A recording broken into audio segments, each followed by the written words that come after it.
Hello बच्चों, Chauhan sir की इस क्रैश कोर्स में हिंदी का क्रैश कोर्स में आप सभी लोगों का स्वागत है। बच्चों, आज हिंदी का पार्ट 1 क्लास 12 की तैयारी करने वाले सभी विद्यार्थियों के लिए हिंदी का पार्ट 1 बातचीत आज हम लोग इस वीडियो में देखने वाले हैं। बच्चों, ये वीडियो जो होगा वन शॉट होगा, यानी इस वीडियो में आप पूरे चैप्टर का एक्सप्लेनेशन, पूरे चैप्टर का वीडियो में ऑब्जेक्टिव क्वेश्चंस देखने वाले हैं। बच्चों, हम लोग लेखक परिचय देखेंगे, हम लोग पाठ परिचय देखेंगे। हम लोग तो पाठ का नाम है बच्चों बातचीत, जो कि लिखा गया है बाल कृष्ण भट्ट के द्वारा। बाल कृष्ण भट्ट के द्वारा लिखा गया बातचीत, जो कि बहुत ही सुंदर ये चैप्टर है, पाठ है। सबसे पहले हम लोग देखेंगे बच्चों बाल कृष्ण भट्ट के द्वारा जो लिखा गया, इनका जो लेखक परिचय है, इनका जो रचना है, जो इनके द्वारा लिखा गया कुछ उपन्यास है, नाटक है, उन सभी चीजों के बारे में देखेंगे हम लोग। इनका जन्म कब हुआ, इनका मृत्यु कब हुआ, जन्म स्थान याद रखेंगे बच्चों। जिस प्रकार से आप इंग्लिश में राइटर का डेट ऑफ बर्थ, राइटर का आप लोग है ना डेथ याद रखते हैं, उसी प्रकार से उससे कहीं ज्यादा ये इंपॉर्टेंट है हिंदी लिटरेचर में, हिंदी साहित्य में लेखक का जन्म, जन्म स्थान, मृत्यु, या फिर माता का नाम, पिता का नाम, उनका जो भी और कुछ रचना है उसका नाम। तो बच्चों हम लोग देखते हैं पार्ट 1 बातचीत। देखिए बच्चों, यहाँ पे लिखा गया है एक बार में सब याद हो जाएगा। हाँ, एक बार में एकदम एकदम आप लोग शुरू से लेकर के और अंत तक वीडियो को देखिएगा बच्चों, एक बार में सब याद हो जाना है। और जितने भी इंपॉर्टेंट चैप्टर के लाइंस है, पॉइंट्स हम लोग सब आज की इस वीडियो में कवर करने वाले हैं। तो एक बार फिर से बच्चों चौहान सर की इस हिंदी के क्रैश कोर्स में आप सभी लोगों का स्वागत है। देखिए यहाँ पे हम लोग देखेंगे बातचीत, जो लेखक है बाल कृष्ण भट्ट, इनका जन्म कब हुआ। तो देखिए बच्चों यहाँ पे लिखा गया है 23 जून 1844। बच्चों, बाल कृष्ण भट्ट का जन्म हुआ 23 जून 1844 और मृत्यु हुआ 20 जुलाई 1914 में। 20 जुलाई 1914 जन्म कब हुआ 23 जून 1844 और निधन कब हुआ बच्चों, मृत्यु कब हुआ 20 जुलाई 1914 में। बच्चों, बाल कृष्ण भट्ट का जन्म हुआ था उत्तर प्रदेश, जो कि अब कहा जाता है प्रयागराज, उत्तर प्रदेश। उत्तर प्रदेश बच्चों इलाहाबाद में, जो कि अब हम लोग प्रयागराज कहते हैं। उत्तर प्रदेश के इलाहाबाद में इनका जन्म हुआ था बच्चों। और इनके द्वारा लिखे गए कुछ रचनाएं भी है बच्चों, जो कि आपको याद रखना पड़ेगा। इनके द्वारा लिखे गए कुछ उपन्यास है, जैसे रहस्य कथा, नूतन ब्रह्मचारी, 100 आजान एक सुजान, गुप्त वैरी, रसातल यात्रा, उचित दक्षिणा, हमारी घड़ी एंड सद्भाव के अभाव। सद्भाव के अभाव, नूतन ब्रह्मचारी। बच्चों ये सब बहुत इंपॉर्टेंट, बहुत महत्वपूर्ण है परीक्षा के लिए। इनके द्वारा लिखे गए और भी कुछ रचनाएं हैं, जैसे नाटक है, बहुत सारे नाटक है बच्चे। इनमें से आप याद रखेंगे रेल का विकट खेल और बाल विवाह। रेल का विकट खेल आपसे परीक्षा में पूछे जाएंगे। रेल का विकट खेल किसके द्वारा लिखा गया है, तो बाल कृष्ण भट्ट के द्वारा। बाल विवाह किसके द्वारा लिखा गया, बाल विवाह बाल कृष्ण भट्ट के द्वारा। ये सभी बच्चों इनके द्वारा लिखा गया एक नाटक है। और यदि आपसे पूछेगा उपन्यास क्या है, तो सद्भाव का अभाव होगा, नूतन ब्रह्मचारी होगा, नूतन ब्रह्मचारी। आगे बढ़ते हैं बच्चों, प्रहसन।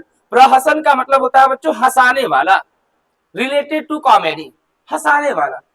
तो इनके द्वारा बच्चों लिखा गया कुछ प्रहसन भी है, जैसे कि जैसा काम वैसा परिणाम, नई रोशनी का विष, आचार विडंबन इत्यादि। ये सब इनका प्रहसन है। इसमें से जैसा काम वैसा परिणाम आप याद रखेंगे। आगे देखिए बच्चों, इनके द्वारा लिखा गया कुछ निबंध भी है और कुछ नहीं है। लगभग ये बच्चों लगभग ये 1000 निबंध लिखे हैं। लगभग 1000 बच्चों याद रखेंगे, 1000 निबंध लिखा गया है बाल कृष्ण भट्ट के द्वारा, जिसमें 100 से ऊपर बहुत महत्वपूर्ण है बच्चों। आपसे एग्जाम में क्वेश्चन पूछेगा कि बाल कृष्ण भट्ट के द्वारा लगभग कितना निबंध लिखा गया, तो निबंध लिखा गया बच्चों लगभग 1000, जिसमें 100 से ऊपर जो निबंध है बहुत महत्वपूर्ण है। आपसे क्या क्या अभी तक आपको बताया गया। इनका जन्म कब हुआ बच्चों, जन्म कब हुआ 1800 44 में। मृत्यु कब? 1914 में। और पूरा डेट पूछेगा बच्चों 23 जून 20 जुलाई। जन्म स्थान अगर पूछेगा तो प्रयागराज, इलाहाबाद, उत्तर प्रदेश। इनके द्वारा लिखा गया कुछ रचना जैसे कि नूतन ब्रह्मचारी है, रेल का विकट खेल है, बाल विवाह है, 100 आजान 1 सुजान है, जैसा काम वैसा परिणाम है। आगे देखिए बच्चों लिखा गया है बालकृष्ण भट्ट निबंध माला नाम से 2 खंडों में एक संग्रह प्रकाशित किए। बालकृष्ण भट्ट आधुनिक काल के भारतेंदु युग, ये याद रखेंगे आप सभी लोग, भारतेंदु युग। आपसे पूछेगा कि बालकृष्ण भट्ट जो है वो कौन से युग के कवि है, तो भारतेंदु युग के कवि है। आधुनिक काल के भारतेंदु युग के कवि है। कौन सा? आधुनिक काल के भारतेंदु युग के कवि, भारतेंदु युग के कवि हैं। प्रमुख साहित्यकार में से एक हैं। यह तेजस्वी लेखन के द्वारा साहित्य सेवा करते रहने वाले समर्पित साहित्यकार भी थे। यानी पूरी तरह से बच्चों बालकृष्ण भट्ट जो थे वो पूरी तरह से साहित्य में अपने आप को समर्पित कर दिए थे। लगभग 1000 यह निबंध लिखे, जिसमें से 100 से ऊपर इनका निबंध महत्वपूर्ण था। और क्या बताया गया आपको कि ये आधुनिक काल के भारतेंदु युग के कवि थे। कौन? बालकृष्ण भट्ट। आगे है बच्चों बातचीत निबंध का सारांश। जो आपका पाठ है बच्चों बातचीत, इसमें लेखक जो है बातचीत करने की कला को बताते हैं कि बातचीत जो होता है ये जिस प्रकार इंसान को, मानव को खाने पीने चलने फिरने की आवश्यकता है, उसी प्रकार बातचीत भी बहुत जरूरी है। बातचीत के अनेकों प्रकार को भी बताते हैं। जैसे कि देखिए यहाँ पे लिखा गया है बातचीत शीर्षक निबंध आधुनिक काल के प्रसिद्ध निबंधकार बच्चों याद रखेंगे, ये निबंधकार बालकृष्ण भट्ट द्वारा लिखा गया है। ये जो बातचीत शीर्षक है, यह जो पाठ है, ये जो निबंध है आधुनिक काल के भारतेंदु युग के कवि थे, भारतेंदु युग के थे। ये काल के प्रसिद्ध निबंधकार बालकृष्ण भट्ट द्वारा लिखा गया है, जिसमें वाक शक्ति यानी बच्चों बोलने की जो शक्ति है, वाक शक्ति को लेखक ने ईश्वर का वरदान बताया है। आपसे प्रश्न पूछेगा कि कौन सी शक्ति को लेखक ने ईश्वर का वरदान बताया है, तो क्या हो जाएगा? वाक शक्ति। वाक शक्ति का मतलब बोलने की शक्ति। बालकृष्ण जी कहते हैं कि वाक शक्ति अगर मनुष्य में ना होती तो ना जाने इस गूंगी सृष्टि का क्या हाल होता। तो ये बता रहे बच्चों कि यदि मनुष्य में वाक शक्ति नहीं होती, यानी बोलने की यदि शक्ति नहीं होती, यदि मनुष्य बातचीत नहीं कर पाता, बोल नहीं पाता बच्चों, तो ये सृष्टि का क्या हाल होता। यह भी प्रश्न आपसे परीक्षा में पूछता है कि यदि मनुष्य में वाक शक्ति नहीं होती तो इस सृष्टि का क्या हाल होता। तो बच्चों ये सृष्टि गूंगी होती। कैसी होती ये सृष्टि? गूंगी। यदि मनुष्य में वाक शक्ति नहीं होती तो ये सृष्टि, पूरी सृष्टि गूंगी प्रतीत होती। यहाँ तक बातचीत शीर्षक निबंध आधुनिक काल के प्रसिद्ध निबंधकार बालकृष्ण भट्ट द्वारा लिखा गया है, जिसमें वाक शक्ति को यहाँ तक बच्चों आपको बताया गया क्या कि वाक शक्ति जो होता है वो ईश्वर का एक वरदान है जो कि मनुष्य को दिया गया है। लेखक इसको मानते हैं कि एक ईश्वर का वरदान है। और यदि वाक शक्ति मनुष्य में नहीं होती बच्ची, तो लेखक कहते हैं कि ये पूरी सृष्टि गूंगी होती। आगे कहते हैं ये, आगे बच्चों कहते हैं ये, वे कहते हैं कि बातचीत में वक्ता को स्पीच की तरह नाज नखरा जाहिर करने का मौका नहीं दिया जाता है। जैसे बच्चों हम लोग स्पीच में लेडीज एंड जेंटलमैन और खूब तालियां बटोरते हैं, जैसे हम लोग स्पीच में नाज नखरा जाहिर करते हैं बच्चों, बातचीत में ऐसा मौका नहीं मिलता है। बातचीत में नाज नखरा जाहिर करने का मौका नहीं दिया जाता है। कौन कहते हैं? बालकृष्ण भट्ट जी कहते हैं कि बातचीत में वक्ता को स्पीच की तरह नाज नखरा जाहिर करने का मौका नहीं दिया जाता है। स्पीच में वक्तृता यानी कि भाषण और बातचीत दोनों है। बच्चों जब कोई स्पीच दे रहा होता है, भाषण दे रहा होता है, तो उसमें भाषण तो है ही, उसमें बातचीत भी है। कुछ वो थोड़ा देर समय निकाल करके और अपने सामने वाला से वो थोड़ा बातचीत भी कर लेता है। और भाषण में मानव पहले संभल कर बोलता है और फिर कोई चुटुली बात करता है ताकि ताली ध्वनि से कमरा गूंज उठे। जब बच्चों कोई भाषण दे रहा होता है तो सबसे पहले तो वो बिल्कुल संभल संभल करके बोल रहा होता है कि लोगों के सामने वो, बहुत सारे लोगों के सामने वो भाषण दे रहा है, कोई गलती ना हो जाए। और फिर वो बोलते बोलते वो कुछ ऐसा मोमेंट पैदा करता है, ऐसा कुछ मौका वो ढूंढता है जिससे कि कमरा जो है वो तालियों की गूंज से, तालियों की ध्वनि से गूंज उठे। इसमें अपने भाषण में ऐसा मौका लाना पड़ता है जिससे ताली बजे। और भाषण का बच्चों मतलब ही होता है कुछ ऐसा मौका ला दिया जाए उसमें, ताकि सामने वाले की तरफ से कुछ तालियों की गड़गड़ाहट सुनाई दे। ये कह रहे हैं बाल कृष्ण भट्ट। फिर आगे कहते हैं ये, बातचीत में ताली बजाने का कोई मौका नहीं होता है और ना ही लोगों के कह कहे उड़ाने की कोई बात ही रहती है। बच्चों बातचीत में ताली बजाने का कोई ऐसा मोमेंट आदमी क्रिएट नहीं कर पाता है। ताली बजाने वाला जो मोमेंट होता है ये तो स्पीच में है, नाज नखरा जाहिर करना और कुछ ऐसा मोमेंट मौका उत्पन्न करना जिससे कि कमरा जो है तालियों की ध्वनि से गूंज उठे। लेकिन बातचीत में ताली बजाने का कोई मौका नहीं होता है। क्या बजाने का कोई मौका नहीं होता? ताली बजाने का कोई मौका नहीं होता। और न ही लोगों के कह कहे उड़ाने की कोई बात ही रहती है। कह कहे उड़ाने की मतलब इसका मतलब बच्चों मजाक उड़ाने की। बातचीत में कभी कोई चुटुली बात आ जाने पर थोड़ी हंसी आ जाती है। मुस्कुराहट से होठों का फड़क उठना इस हंसी का अंतिम सीमा होता है।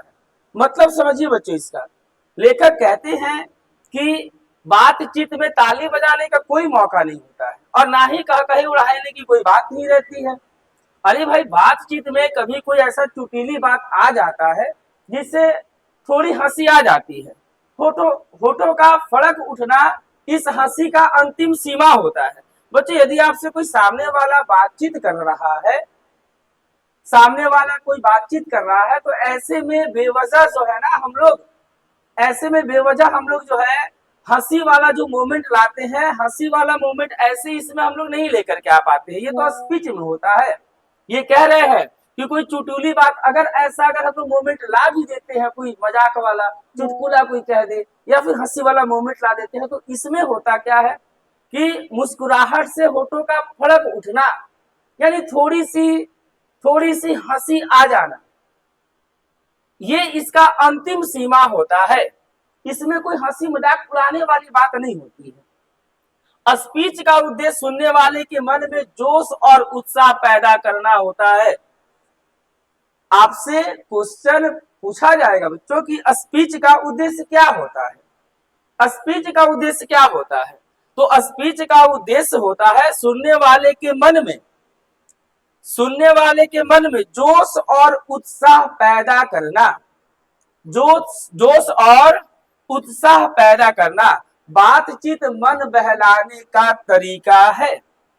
लेखक बच्चों कहते हैं कि जिसको बातचीत का लत लग जाता है वो खाना पीना सोना पढ़ना लिखना सब छोड़ देता है, सब चीज का मजा छोड़ देता है, लेकिन बातचीत का मजा नहीं छोड़ता है, क्योंकि बातचीत मन बहलाने का एक तरीका है। आगे कहते हैं, वे कहते हैं कि जैसे आदमी को जिंदगी मजेदार बनाने के लिए, देखिए कितना सुंदर यहाँ पे लाइन कहा गया है। लेखक बालकृष्ण भट्ट जी कहते हैं कि जैसे आदमी को जिंदगी मजेदार बनाने के लिए खाने पीने चलने फिरने इत्यादि की जरूरत है, वैसे ही बातचीत भी अति आवश्यक है। बच्चों देखिए लेखक क्या कहते हैं यहाँ पे, जिस प्रकार से आदमी को खाने पीने जिंदगी को मजेदार बनाने के लिए जैसे आदमी को खाने पीने चलने फिरने की आवश्यकता है, उसी प्रकार से बातचीत भी जरूरी है, अति आवश्यक है। इससे मन हल्का और स्वच्छ होता है। बातचीत क्यों जरूरी है? बातचीत क्यों जरूरी है, यह प्रश्न आपके बुक में दिया हुआ है। तो बातचीत बच्चों इसलिए जरूरी है क्योंकि इससे मन हल्का और स्वच्छ होता है। इस लाइन को आप याद रखेंगे, इससे मन हल्का और स्वच्छ होता है तथा अति आनंद प्राप्त होता है।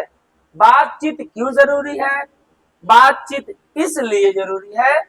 लेखक बाल कृष्ण भट्ट के अनुसार बातचीत इसलिए जरूरी है क्योंकि इससे मन हल्का और स्वच्छ होता है। इससे मन हल्का और स्वच्छ होता है तथा अति आनंद प्राप्त होता है। और क्या कहते हैं ये, आपसे प्रश्न पूछा जाए कि जिस प्रकार जिंदगी को मजेदार बनाने के लिए खाने पीने चलने फिरने इत्यादि की जरूरत है, वैसे ही किसकी अति आवश्यकता है, तो बातचीत भी अति आवश्यक है।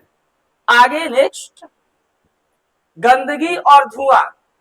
बातचीत करने से बच्चों मन हल्का और स्वच्छ हो जाता है, इससे अति आनंद प्राप्त होता है। जो गंदगी और धुआं दिल में जमा होता है वो भाप बनकर उड़ जाता है। इस लाइन को याद रखेंगे सभी लोग। गंदगी तथा धुआं जो दिल में जमा रहता है वो भाप बनकर उड़ जाता है। इसका मतलब समझे आप लोग, भाप बन करके। भाई दिल में गंदगी और धुआं कहां से आएगा? अरे भाई ईर्ष्या, जलन, किसी के प्रति गुस्सा, इसी को बच्चों बोला गया है कि दिल में जो गंदगी और धुआं है। मान लीजिए आपका किसी से झगड़ा हो गया और पिछला साल झगड़ा हुआ, अभी तक जो है दोनों जो है बातचीत नहीं करते हैं आपस में। तो भाई दिल में अभी भी जो है किसी तरह का कोई गुस्सा है तभी तो लेखक कहते हैं कि बातचीत जब तक नहीं करेंगे दोनों लोग तब तक दिल में जमा जो धुआं है, जो दिल में जमा जो गंदगी है वो फिर भाई निकलने वाला नहीं है। कहते हैं ना कि बातचीत करने से हर समस्या का समाधान निकल जाता है। तो भाई इसलिए ये कहते हैं कि जो दिल में जमा धुआं और गंदगी होता है वो भाप बनकर उड़ जाता है।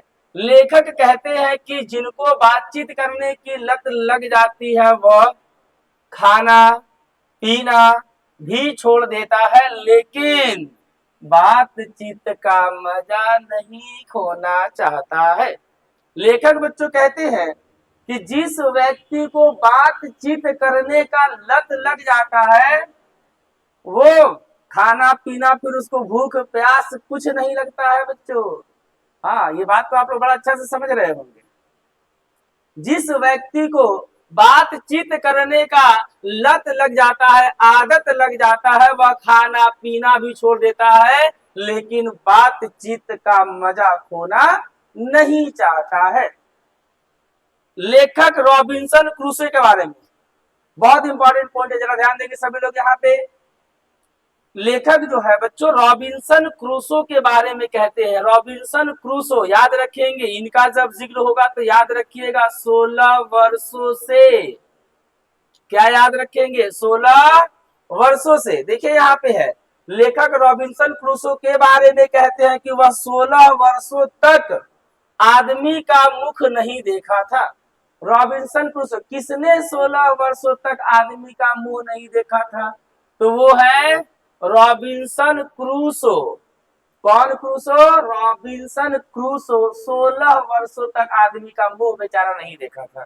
16 वर्षों तक कुत्ता बिलाई बिल्ली आदि जानवरों के बीच रहने के बाद उसने फ्राइडे के मुंह से एक बात सुना। यानी रॉबिन्सन क्रूसो जो है 16 वर्षों तक कुत्ता और बिल्ली के साथ रहा, तो आदमी का मुंह कहां से देखेगा भाई? और 16 वर्षों के बाद फ्राइडे के मुंह से एक बात सुना। फ्राइडे के मुंह से कितना वर्षों के बाद? 16 वर्षों के बाद। कौन? Robinson Crusoe. और यहाँ क्या कहते हैं इसमें कि बातचीत से दिल हल्का और स्वच्छ होता है और जो गंदगी और धुआं मवाद दिल में जमा रहता है वो भाप बन करके उड़ जाता है। लेखक कहते हैं कि जिनको बातचीत करने का लत लग जाता है वो खाना पीना सोना है जी, खाना पीना भी मतलब सोना आप लोग तो समझ लीजिएगा, खाना पीना सब छोड़ देता है, लेकिन बातचीत का मजा खोना नहीं चाहता। आगे बढ़ते हैं बच्चों। अब नेक्स्ट, उस समय रॉबिन्सन ने, याद रखेंगे बच्चों, रॉबिन्सन क्रूसो जो कि 16 वर्षों तक मनुष्य का मुंह नहीं देखे थे, कुत्ता बिल्ली के बीच ये रहते और 16 वर्षों के बाद ये फ्राइडे के मुंह से एक बात सुने थे। क्लियर यहाँ तक? Yes sir. उस समय रॉबिन्सन को ऐसा आनंद हुआ मानो उसने नए सिरे से फिर से आदमी का चोला कपड़ा पाया हो। वे कहते हैं कि मनुष्य की वाक शक्ति में लुभा लेने की ताकत होती है। बच्चों, जब 16 वर्षों के बाद बच्चों फ्राइडे के मुंह से रॉबिन्सन क्रूसो ने जब एक बात सुना, तो ये कहते हैं, देखिए अपना अनुभव ये बताते हैं सब लोगों को कि रॉबिन्सन क्रूसो ने इनको ऐसा आनंद हुआ उस समय मानो उसने नए सिरे से फिर से आदमी का चोला कपड़ा पाया हो। वे कहते हैं कि मनुष्य की वाक शक्ति में लुभा लेने की ताकत होती है। मनुष्य के वाक शक्ति में बच्चों बातचीत की कला है। बातचीत एक कला है बच्चों, और इस कला में हम लोग किसी को लुभा लेने की, इस कला में बातचीत में मनुष्य को लुभा लेने की ताकत होती है।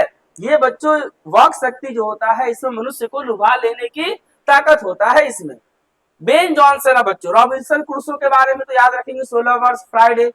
बेन जॉनसन के बारे में याद रखेंगे। बेन जॉनसन कहते हैं, बेन जॉनसन बोलने, बेन से बोलने बच्चों बेन जॉनसन कहते हैं कि बोलने से ही मनुष्य के रूप का साक्षात्कार होता है। यानी बच्चों बेन जॉनसन बता रहे हैं कि बोलने से ही मनुष्य के रूपों का पता चलता है। तो बोलने से ही मनुष्य के रूपों का पता चलता है, किसके अनुसार? तो बेन जॉनसन के अनुसार, बेन जॉनसन। और बच्चों आगे मिलेगा एडिसन। क्या मिलेगा? एडिसन। तो बेन से बोलने और एडिसन से असल बातचीत केवल दो व्यक्तियों के बीच ही होता है। ये किसके अनुसार? एडिसन के अनुसार। अब बेन से बोलने याद रखेंगे। बेन जॉनसन कहते हैं बोलने से ही मनुष्य के रूपों का साक्षात्कार होता है। आगे बढ़ते हैं और ध्यान दीजिएगा, लेखक ने बातचीत के प्रकार को भी बताया है बच्चों। कहते हैं बातचीत की सीमा 2 से लेकर वहां तक हो सकती है जहां तक उनकी जमात या मीटिंग या सभा ना समझ ली जाए। बच्चों बातचीत के प्रकार को भी बताया। कहते हैं ये कि बातचीत के प्रकार जो होता है, बातचीत की जो सीमा होती है बच्चों, वो 2 से लेकर के, यानी 2 व्यक्ति।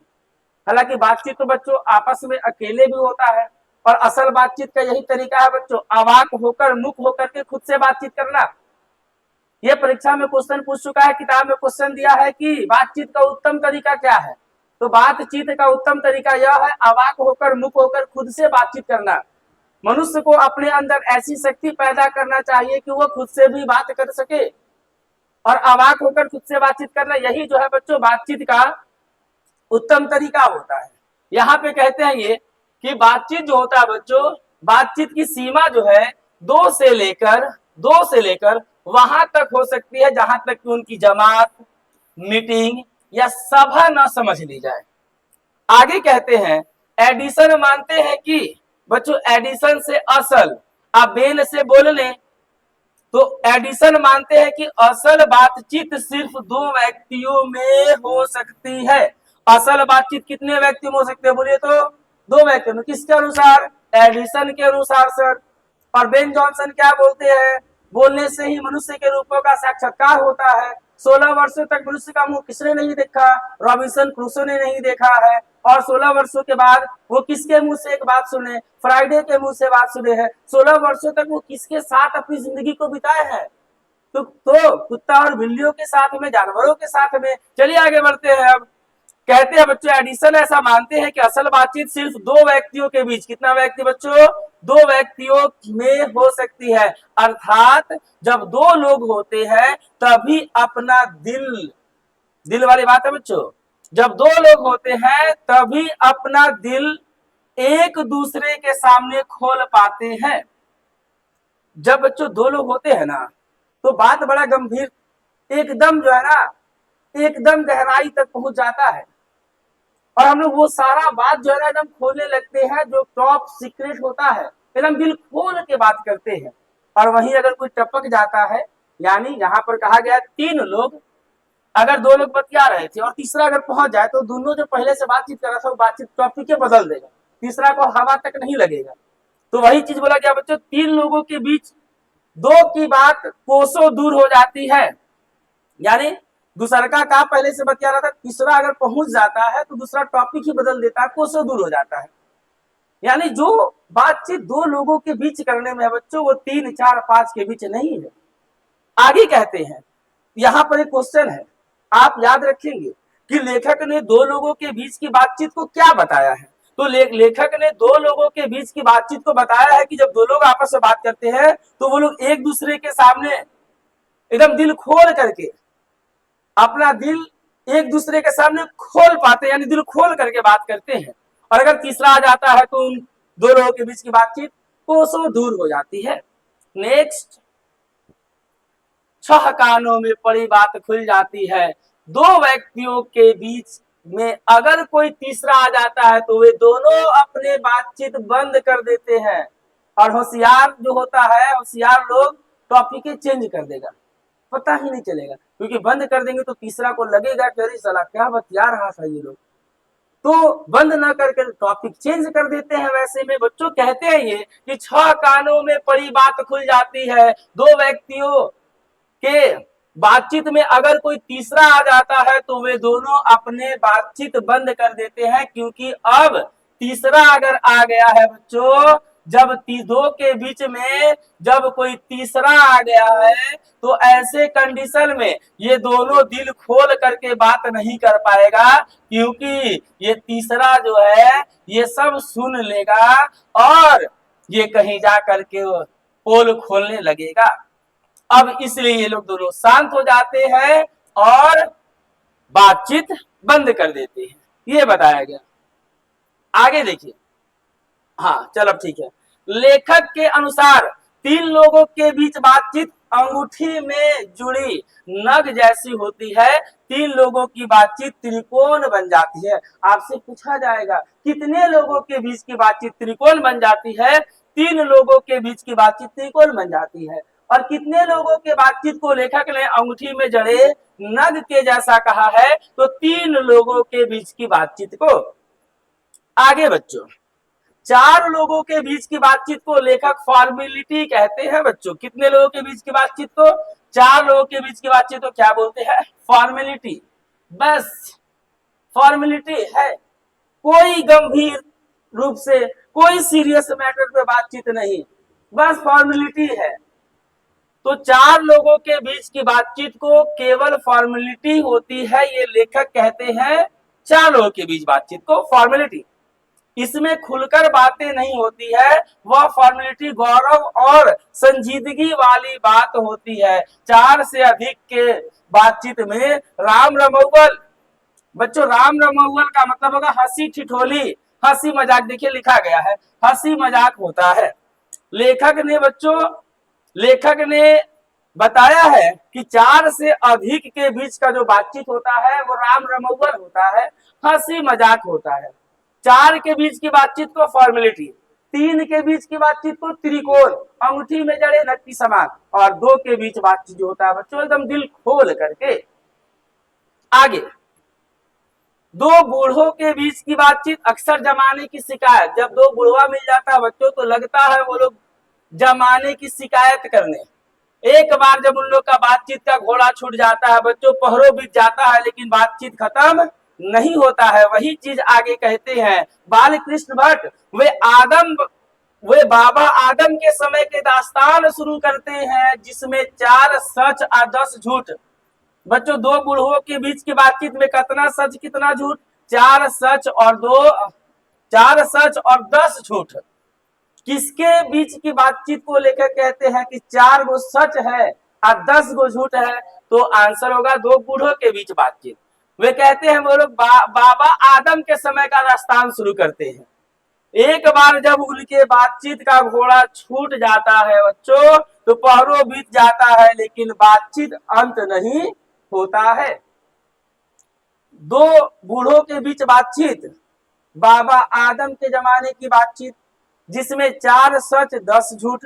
एक बार बातचीत शुरू करेंगे, पहरों बीत जाएगा, सुबह से शाम हो जाएगा, लेकिन बातचीत अंत नहीं होगा। लेखक कहते हैं कि 2 सहेलियों के बीच बातचीत का जायका निराला होता है। बच्चों लेखक कहते हैं कि 2 को जो सहेली लोग है ना, उन लोगों के बीच का बातचीत होता है एकदम निराला होता है। भाग्य से ही दो सहेलियों के बीच का बातचीत सुनने को मिलता है। भाग्य से ही दो सहेलियों के बीच का बातचीत सुनने को मिलता है। इनकी बातचीत रस भरा होता है। याद रखें बच्चों, दो सहेलियों के बीच बातचीत रस भरा होता है। दो सहेलियों के बीच बातचीत रस भरा होता है। आगे कहते हैं, दो बुढ़ियों की बातचीत बहू बेटी वाली होती है। वह अपनी बहुओं बेटियों की गिला शिकवा करती है या बिरादरी की ऐसी बात छेड़ देती है जिसमें अंत में झगड़ा हो जाता है। यानी बूढ़ी लोग जो होती है बच्चों, ऐसी कोई बात छेड़ देगी जिससे अंत में झगड़ा होगा। बहु बेटियों का गिला शिकवा ये लोग करती है। किसके बीच की बातचीत? दो बूढ़ियों के बीच बातचीत। स्कूल के लड़कों के बीच बातचीत बच्चों उस्ताद की शिकायत या तारीफ होती है अपने सहपाठियों के किसी गुण अवगुण की। यानी स्कूल के जो बच्चे लोग होते हैं अपने किसी भी बॉस उस्ताद की तारीफ या शिकायत करते हुए अक्सर सुनेंगे। अपने दोस्तों की बातचीत करते हुए सुनेंगे आप लोग। ये स्कूल के बच्चों की कहानी। दो सहेलियों की बातचीत का जाकर निराला होता है, रस भरा होता है। किसके बीच की बातचीत में रस का समुद्र होता है? दो सहेलियों के बीच की बातचीत। किसके बीच की बातचीत? दो सहेलियों के बीच की बातचीत रस का समुद्र होता है। बच्चों पूछेगा, रस का समुद्र किसके? रस का समुद्र। आगे देखिए बच्चों, नेक्स्ट देखते हैं हम लोग। नेक्स्ट क्या है? इसके अलावा लेखक ने बातचीत के अनेकों प्रकार बताया है, जिसमें राजकाज की बात, राजकाज की बात, व्यापार संबंधी बातचीत, दो मित्रों में प्रेमालाप आदि। लेखक कहते हैं कि हमारे देश में अशिक्षित लोगों में बतकही होती है। बच्चों याद रखेंगे, लेखक कहते हैं कि हमारे देश में अशिक्षित लोगों में बतकही नहीं सुन रहे, बात का बतंगड़ करते जाना लड़ते जाना, वही बतकही होता है। किसके बीच? अशिक्षित लोगों के बीच। अब देखिए, लड़की लड़के वालों की ओर से एक एक आदमी बीच वही होकर, यानी वही अगुआ वाला, दोनों में विवाह संबंधित कुछ बातचीत करते हैं। उस दिन से बिरादरी वालों को जाहिर कर दिया जाता है कि विवाह पक्का हो गया है। यानी ये सब क्या है बच्चों? लेखक कहते हैं और यह रस्म बड़े उत्सव से मनाया जाता है। आगे कहते हैं चंडू खाने यानी कि गांजे और शराब के अड्डे की बातचीत भी निराली होती है। चंडू खाने यानी कि शराब खाना बच्चों, गांजे वाले जो अड्डा होता है उसकी बातचीत भी निराला होता है।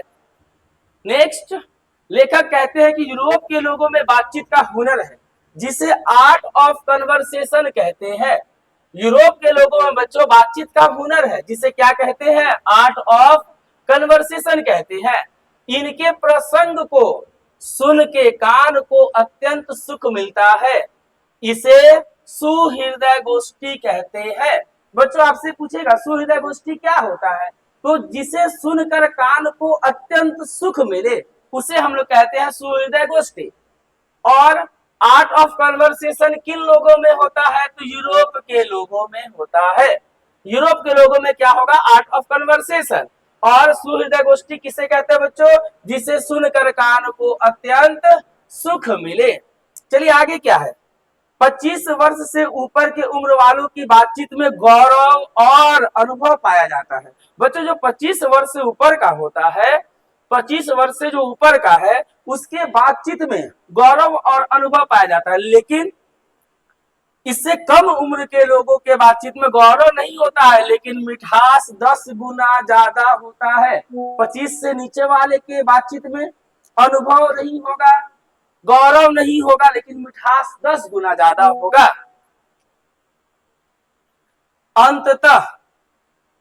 अंततः बच्चों ये जो पाठ है बातचीत, ये निबंध जो है बच्चों, इसमें लेखक बालकृष्ण भट्ट कहते हैं कि हमें अपने अंदर ऐसी शक्ति पैदा करनी चाहिए जिससे हम अपने आप से बातचीत कर ले, और बातचीत का यही उत्तम तरीका है। बच्चों लेखक कहते हैं कि हमें अपने अंदर बातचीत करने की ऐसी शक्ति पैदा करना चाहिए जिससे हम अपने आप से बातचीत कर ले, और यही बातचीत का उत्तम तरीका है। बातचीत का उत्तम तरीका क्या है? हम अपने अंदर बच्चों ऐसी शक्ति पैदा करें जिससे हम खुद से बातचीत कर ले, और यही बातचीत का उत्तम तरीका है। तो बच्चों आप लोगों को पूरा का पूरा चैप्टर का सारांश जो है अच्छे से विस्तार से समझा दिया गया। अब हम लोग ऑब्जेक्टिव क्वेश्चन करेंगे, लेकिन ऑब्जेक्टिव क्वेश्चन बच्चों हम लोग अगले वीडियो में देखेंगे। अगले वीडियोस में बच्चों हम लोग देखेंगे इस चैप्टर का objective type questions, objective type questions. तो अगला जो बच्चों चैप्टर होगा, नेक्स्ट जो चैप्टर होगा इसके बाद वाला उसने कहा था, तो ऐसे ही आपको बच्चों हिंदी का भी वीडियोस मिलता रहेगा। यदि आप मेरे वीडियो को सब्सक्राइब नहीं किए हैं, नए हैं और अभी तक आपने मेरे चैनल को सब्सक्राइब नहीं किया है, तो आप सब्सक्राइब भी कर देंगे, ताकि आपको आगे का हिंदी का, इंग्लिश का सारा चैप्टर का आपको नोटिफिकेशन या अपडेट आपको टाइम टाइम पे मिलता रहे। चलिए, धन्यवाद।